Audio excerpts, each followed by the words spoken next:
मैं साजिद खान आप सभी लोगों का अपने YouTube चैनल पर स्वागत करता हूं और आज हम डिस्कस करेंगे कि आखिर कस्टमर का पैसा रियल एस्टेट मार्केट में क्यों डूबा।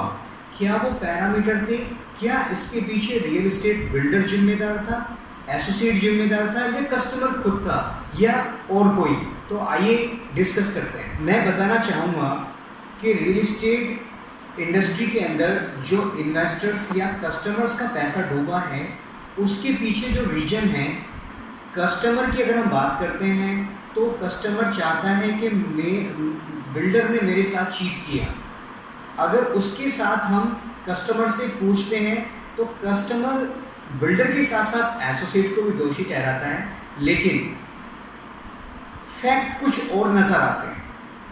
फैक्ट अगर देखा जाए तो जब हम किसी बिल्डर के अंदर एंट्री करते हैं या कोई प्रॉपर्टी खरीदते हैं तो अगर मैं कस्टमर प्रोस्पेक्टिव व्यू से देखता हूँ या मैं कस्टमर से पूछता हूँ कि क्या आपने बिना सोचे समझे इस बिल्डर के साथ इस एसोसिएट के कहने पर पैसा जो इन्वेस्टमेंट किया था, क्या उससे पहले आपने डॉक्यूमेंट्स चेक किए, तो कस्टमर का कोई भी रिस्पॉन्स या आंसर नहीं होता। आंसर क्यों नहीं होता? इसके पीछे एक पुरानी कहावत है कि लालच बहुत बुरी बलाएं है। वो कस्टमर लालच के चक्कर में, क्योंकि जैसे कि मार्केट था 1 लाख रुपए लगाते थे बुकिंग अमाउंट के और अगली पेमेंट आने तक 2-2, 3-3 लाख रुपए का प्रॉफिट लेकर लोग रियल एस्टेट मार्केट से निकल जाते थे। तो जो ये टेस्ट था कस्टमर का, ये हमेशा बरकरार रहा। उनको कोई भी हैबिट नहीं थी कि वो बिल्डर का बैकग्राउंड चेक करें, प्रॉपर्टी या लैंड से रिलेटेड चेक करें, डॉक्यूमेंट चेक करें या एसोसिएट का बैकग्राउंड चेक करें। उनको कोई भी इंटरेस्ट था तो ये था कि कैसे उनको यूनिट मिले। यूनिट बिल्डर जिस दिन प्रोजेक्ट लॉन्च करता था लाइनें लग जाती थी यूनिट्स को बाइंग करने के लिए। एसोसिएट से कोई भी कस्टमर डिस्काउंट की बात तो क्या, उससे रिक्वेस्ट करता था कि मेरा चेक आप लगा दीजिए। अगर कोई सेटिंग हो 10, 20, 50 हज़ार रुपये देने पड़े तो कस्टमर रेडी हो जाता था। क्यों? क्योंकि उसे मालूम था इन्वेंट्री शॉर्टेज है, डिमांड मार्केट में आनी है। कस्टमर या बिल्डर पैसे कमाकर टाइम से पहले मार्केट से निकल जाते थे। तो ये सारी चीज़ें थी जो कस्टमर ने इनिशियली इग्नोर करा और इसके साथ साथ इसका भुगतान एज ए अमाउंट का डूबना, मार्केट से प्रोजेक्ट का टाइम से डिलीवर ना होना, ये सारी बातों का कस्टमर ने सामना किया। दूसरा पिलर जो बड़ा ही इम्पोर्टेंट है, एक बिल्डर और कस्टमर को हमेशा जोड़े रखता है, जिसको हम एसोसिएट्स के नाम से जानते हैं। इस एसोसिएट ने क्या काम करा? एज ए मीडिएटर का काम करा।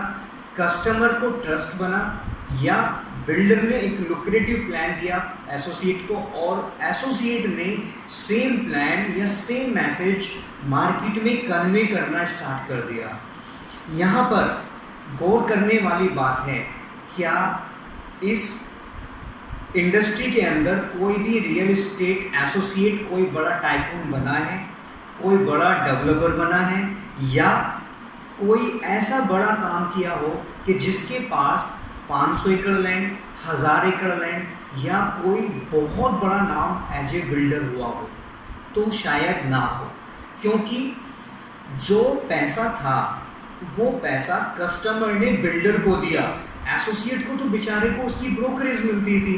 एसोसिएट सिर्फ और सिर्फ एक मीडिएटर था, उसको सिर्फ एक अमाउंट मिलती थी जो हम कंसल्टेंट फी बोलते हैं।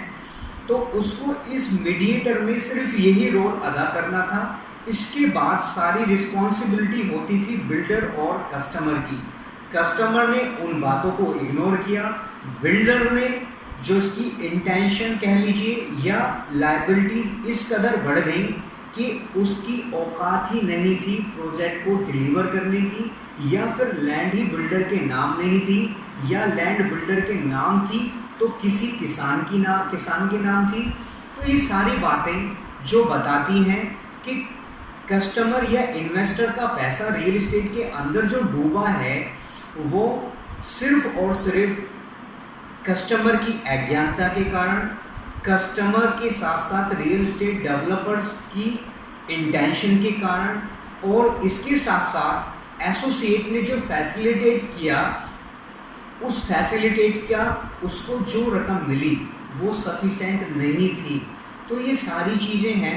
यहाँ पर मैं एक सलाह या एक मशवरा और दूंगा कि जितनी रिस्पॉन्सिबिलिटी बिल्डर, एसोसिएट और कस्टमर की थी, शायद गवर्नमेंट अगर इस सेक्टर को ऑर्गेनाइज करती तो ये मसला ही उठने वाला नहीं था।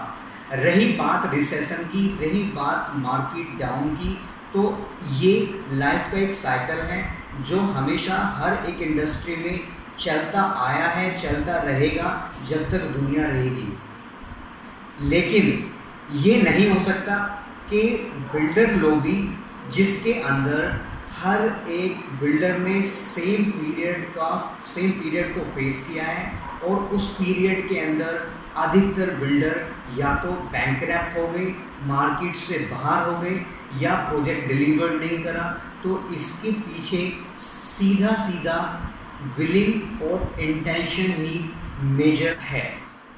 तो आखिर में अगर हम स्टडी करते हैं तो देखते हैं कि कस्टमर की इग्नोरेंस, डॉक्यूमेंट्स को लेकर, लैंड के पेपर लेकर, कस्टमर का बिल्डर का प्रोफाइल को लेकर, प्लस एसोसिएट्स की फैसिलिटीज़ जो एक माइनर रोल प्ले करती हैं, प्लस बिल्डर की इंटेंशन के साथ साथ जो उसने लायबिलिटीज़ मार्केट से पाली, चाहे वो बैंक लोन के रूप में हो, चाहे वो लग्जरी लाइफ स्टाइल को स्टैंडर्ड या मेंटेन करने के चक्कर में, या फंड को डाइवर्ट करने के तरीके से, ये सारे रीजंस थे जो बिल्डर फ्लॉप होते चले गए, जिससे कस्टमर या इन्वेस्टर का पैसा मार्केट के अंदर डूबता चला गया।